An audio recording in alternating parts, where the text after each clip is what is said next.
does that look infected? I think it's infected. No, it's not infected, man. On today's show, the guys are chatting it up with Livio Bolzon, co-founder of CodeMoji.com. Music from the Shane Howard Band, the Google Tip of the Week, and more. That's all up next on EduTech Guys.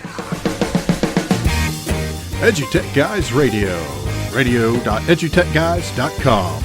The opinions expressed under the site and its programs are those of participants and not intended to and do not necessarily reflect the opinions of any specific educational entity, sponsor, company, state, or government agency. Hello and welcome to EduTech Guys Radio. Good afternoon to you. I'm David Henderson. Hey, and I'm Jeff Matlock. Man, hope you guys are doing awesome. We got a great show in store for you guys. We have a really good show today. Yeah, it's going to be a lot of cool stuff going on. Don't forget, hit us up online. You can reach out to us, follow along on Twitter at #ETGChat. You can reach out to us directly at EduTechGuys, EduTechGuys.com. Just go to Google, type in EduTechGuys. And that's kind of become like our secondary subheading, whatever. Yeah, go to Google. Go to Google, type in EduTechGuys, you'll find us. That's how popular we are. Yeah, is that what that is? That's what it is. It's called No One Else is Goofy Enough to Do It. Anyway, you can catch us out there in the great big social media world by just looking up EduTechGuys. Exactly. That's exactly right.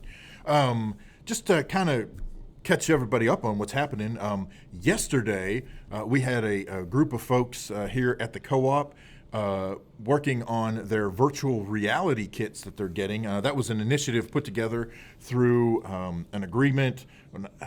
Agreement's not the right word. A cooperation. I can't think of the word. Anyway, collaboration. Collaboration Between the state of Arkansas, Facebook, Microsoft, Oculus Rift, and I don't know, a couple other folks who were involved.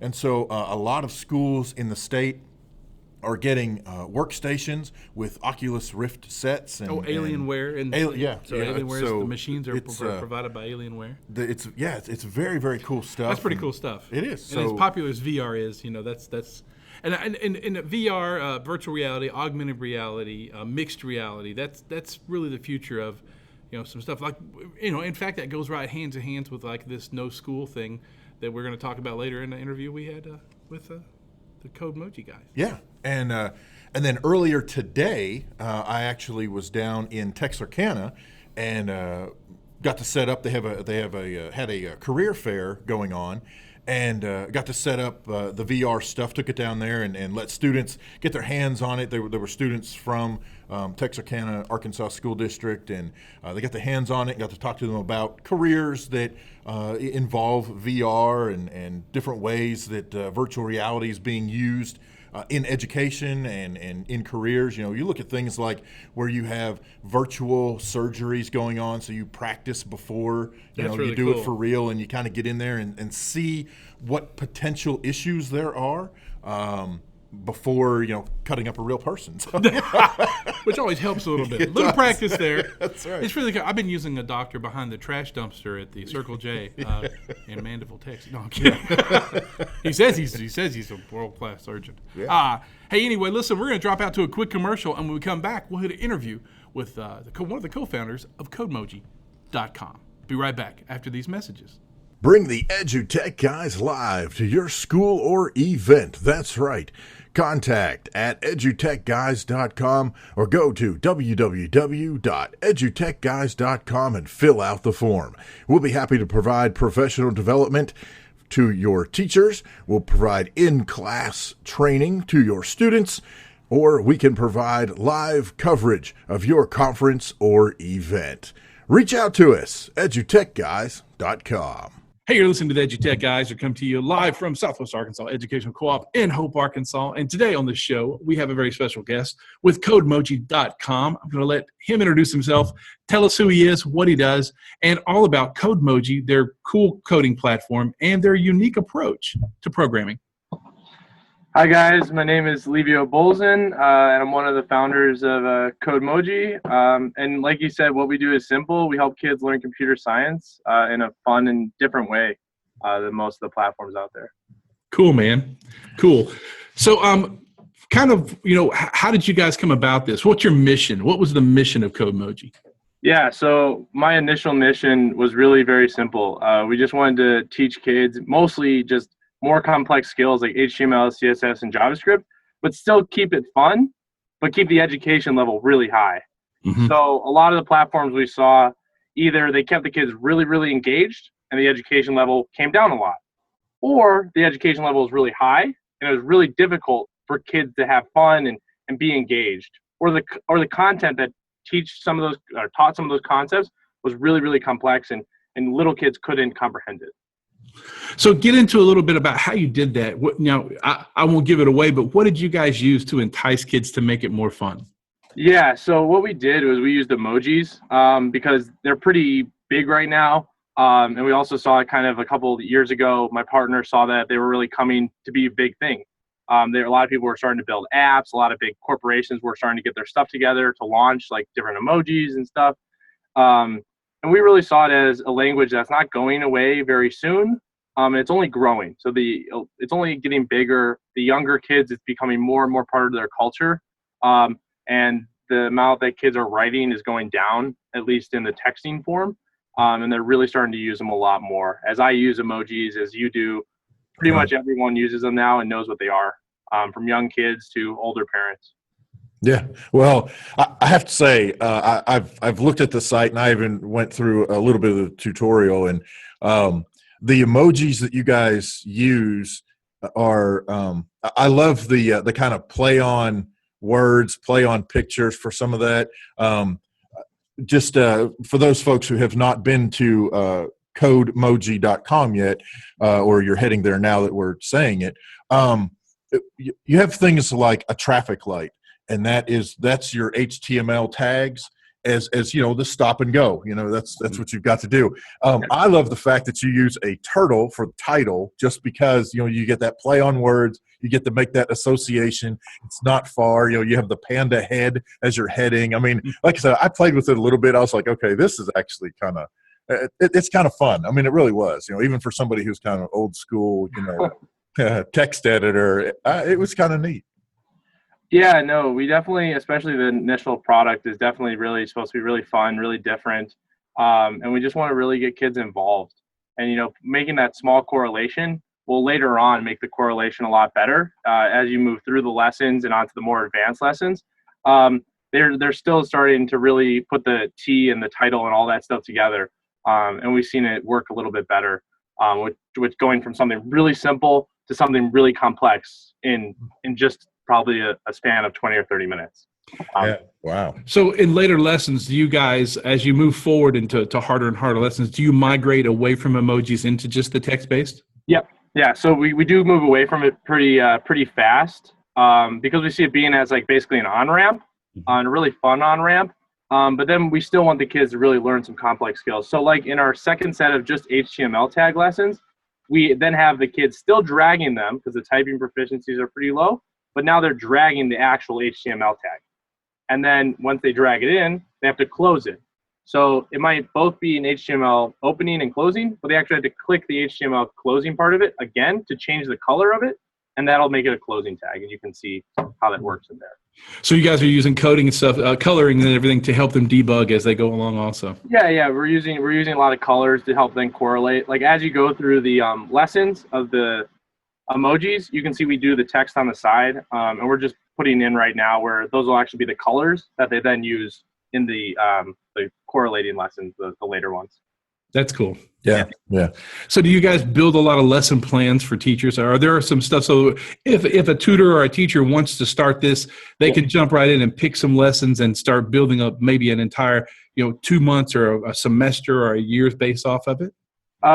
Yeah. So right now it's being used a lot as enrichment material, since our core base is not super long yet, because we don't have enough content really yet. But so we're seeing it a lot used as enrichment, or like in free tech time, or if they're already teaching a coding class and they're using this as an add-on. But as time goes by, we've only been around for about 6 or 7 months. So the more as time goes on, the more and more content we keep adding. And we're trying to get to the point where we add, 10 or 20 lessons a week. So, and then we'll start really pacing up quicker. That's awesome. Yeah. So tell me, you guys talk about on the website, automatic marking and grading system, and how that makes it easier for teachers. Well, tell me about that and its role in CodeMoji. Yeah. So that's just one little part of it. We see that teachers, really want the easiest way to make something pulled into the classroom. And we really saw when they tried to use other stuff, Scratch, which is really good, and there's a lot of good resources, but it doesn't have it all in one. It doesn't have it all encapsulated, from like the grading to the teacher support to see all the students, how they're progressing, or any of that. It was kind of, you couldn't quantify it. There wasn't any data behind it. It was just like, oh, the student built a cool project. That was cool. Right. And then the other platforms out there like Tinker and stuff, which are really interesting, but they're really expensive. So not every school has that ability, even though they have a lot of good resources. And in the end, they don't even focus on HTML and CSS. Most of the platforms don't at all. Even Short doesn't. So the automatic grading is really simple. So as the students go through, the grade book just gets basically checked off and then done for the teachers. And that's basically how the automatic grading works. And then as the students keep going, we have automatic lesson plans. So as the students are struggling with different concepts, we make a lesson plan for that student, customized for that student. That's very cool. So do you have, I don't know the word for it. Do you have maybe like focus groups or maybe certain classrooms or whatever that's where you're getting some of the feedback to kind of help develop your, what you guys are doing with CodeMoji? Yeah. So we have a couple champion schools, is how we would look at them. So one of those is Wells Preparatory Elementary on the south side of Chicago. And they've been really awesome, and they've really helped us give a lot of good feedback, especially working with public schools. Since public money, they then have to filter the internet based on private money. So if it's like a private school, their network settings are a lot different than a public school. So they've really helped us a lot with learning how to implement into public schools at a larger level. Sure. We just got all these dumb network settings, and so things that we have to fill out paperwork just to make our platform work, even though it works already. So that's been interesting. So they've been helping us with focus groups. We do have a lot of feedback from teachers. We do have a big feedback forum that we do prominently on most of the pages right now when you're logged in.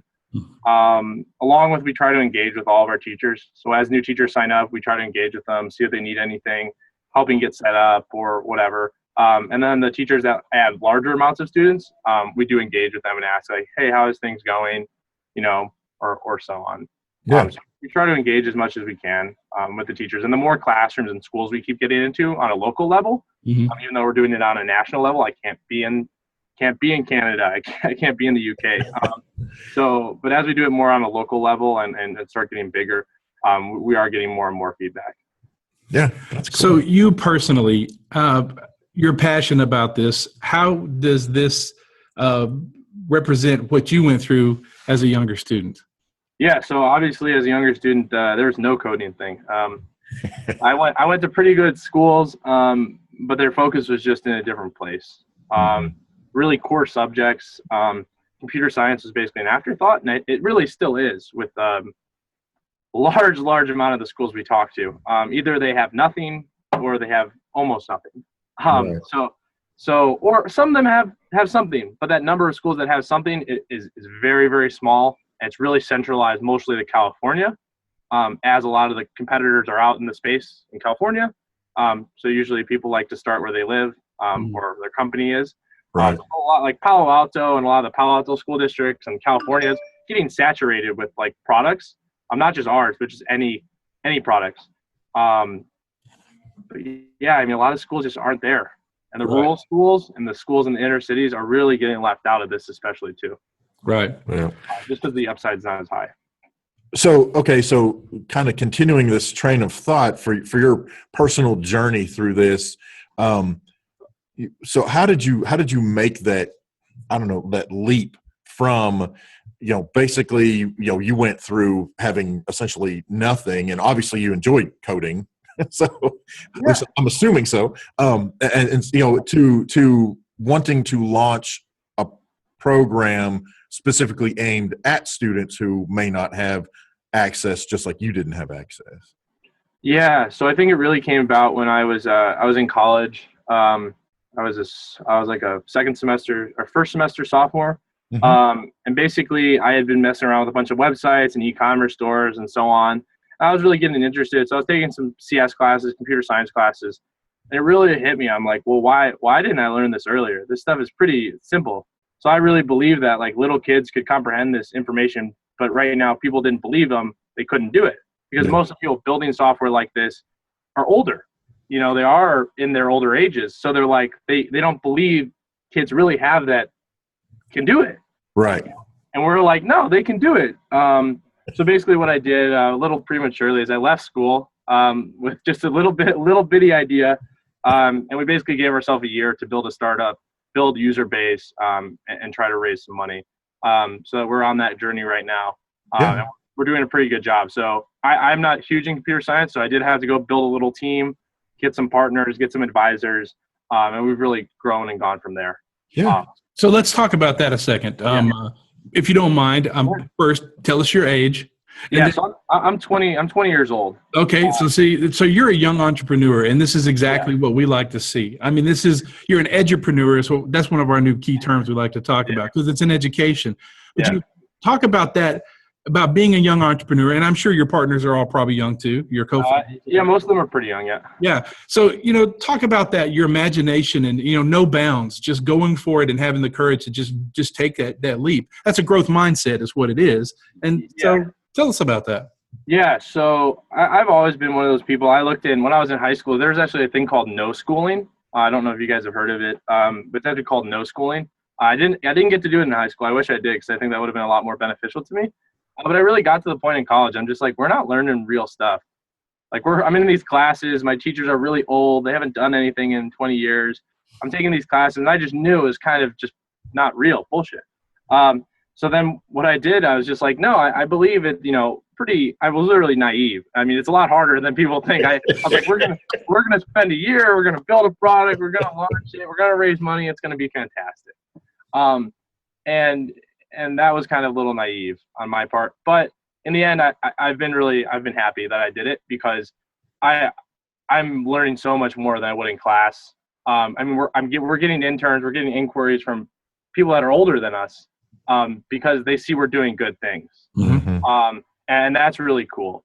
The schools have been pretty good receptive. I am pretty young, so we do get the teacher or the principal here and there. That's kind of skeptical. But it was really the right decision. And I do think a lot of the colleges aren't teaching the right things. They're kind of making these business classes are pretty cookie cutter. And they're not really telling the students, no, this business is actually not sustainable. This is not like they're giving the kids an A when they actually failed business. Right. And that's really bad.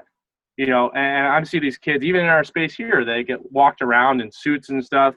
And those kids are going to get smashed by stuff like us or us, because the problem is the kids are already getting late. They're graduating at 23. If they go get a master's at 25, they're just behind in the whole journey, And a lot of people do drop out when they already have some traction, but it all works out in the end, good or bad. Well, I can tell you automatically, you got my respect because that's the thing. We're in our late 40s. Yeah. So, we've both done a lot of things in our lives. We've traveled. I played jazz. I played classical music. I still do lots of stuff. But your generation gets that idea that I realized back 28 years ago when I was, playing jazz clubs late in the night. I should have just kept following that track. This is you just got to you hit your fears head on and just keep working because even if you're not happy, you're happy. Yeah. So I'm impressed, man. That's that story alone you could share with the students. Yeah. Listen, start now at 13 or 12 and at 16 you might own your own business. That's just the way you go down. I'll say one thing real quick. I really think if you start younger, your life is de-risked. So it's definitely a risk analysis, because the older you get, you have more responsibilities, more things you got to pay for. So the younger you start, the lower your risk. It really comes back to like what Peter Thiel said, is college is basically a tournament and it's insurance on your life, because if you don't go to college, you don't get a degree, you're not going to get a job, which is not true. Right. Because if you know the right people, you can do it. Yeah. But you got to go meet those right people that can help you build your network. And that's how, if I ever wanted to get a job, that's how I would get my job. It's through the people I know, not based on a piece of paper, unless I go to Harvard. Then, Harvard piece of paper is really nice. Yeah. Exactly. Yeah. Depends on what that piece of paper says, right? Yeah. And by the same token, not to say that no one should ever go to college. By all means, at least from my perspective, if you're going into certain professional professional professions, and I know it sounds redundant, but if you're going to be a doctor, a lawyer, you have to, you're going to have to put your time in. You're going to have to go to school. You're going to have to get that, those degrees. And I realize, yes, agreed. When a person walks away with a degree, if they still got a D in all their classes, they're still called doctor. That's but still, in theory anyway, they went to the classes and they did all those things that. There's a reason why they call it practicing medicine. Yeah. Because you are all the time, at least hopefully, you're all the time practicing what you're doing. Yeah, for sure. So I do agree. There's a couple industries where you have to get a degree. I know. Don't get me wrong. I'm talking about all those other ones. Yeah. Yes. All the other ones. Yes. We agree. Yeah. The 9 billion other ones, other than the handful that you really need. That 3 years of paying tuition just to jump through hurdles just so you can get that golden ticket. Yeah. Hey, well, listen, let's jump back into it. So tell us where you see the future of CodeMoji going. Yeah. So the future really looks, we're starting to roll out in Canada quite a bit.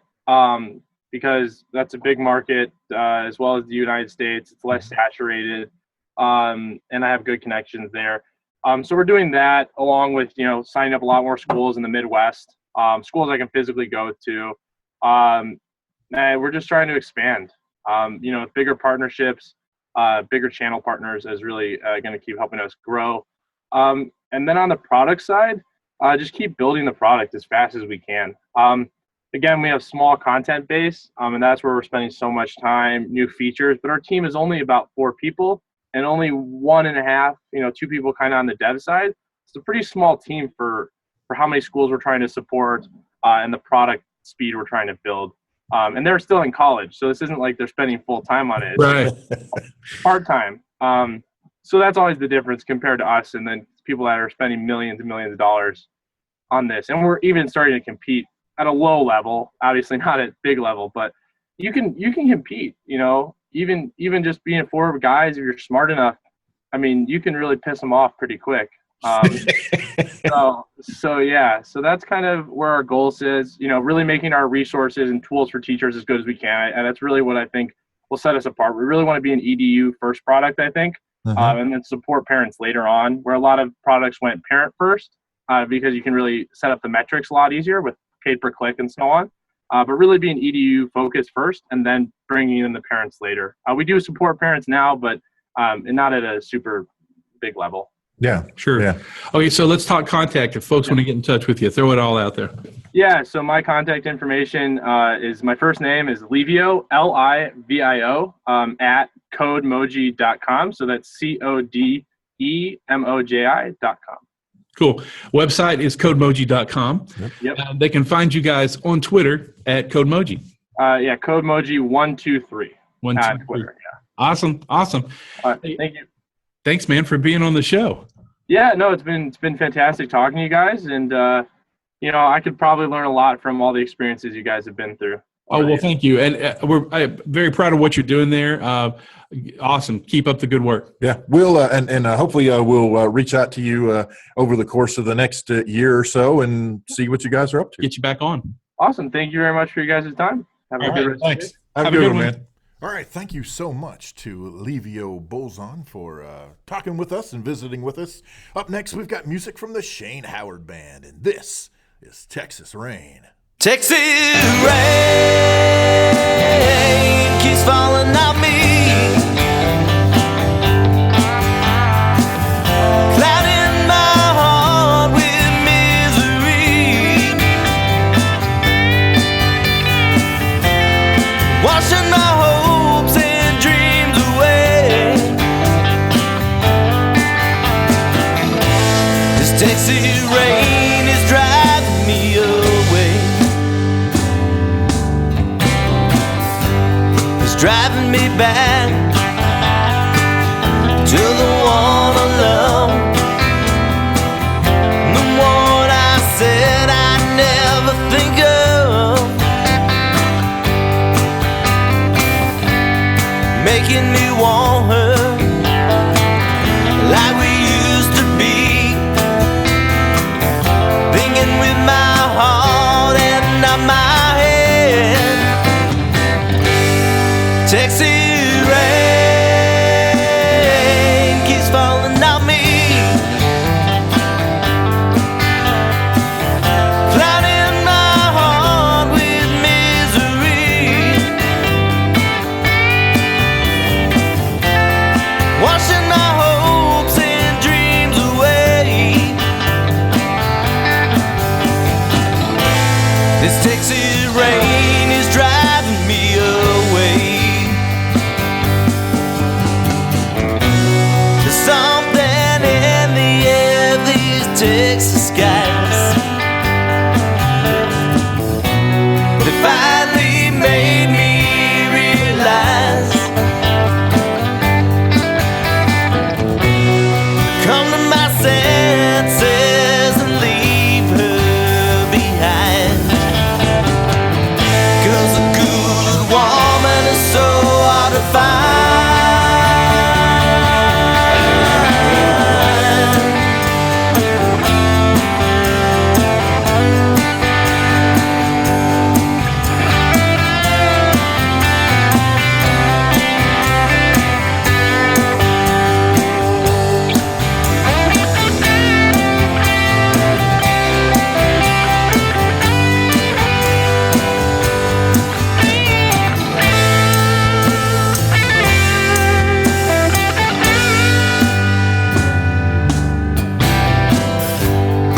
Heartache is one, makes my world go round. What did I expect? She's left again. Sometimes it rains, sometimes it pours. With her, the storm never ends. Texas rain keeps falling on me, clouding my heart with misery, washing my hopes and dreams away. This Texas rain is driving me away. This Texas rain is driving me away.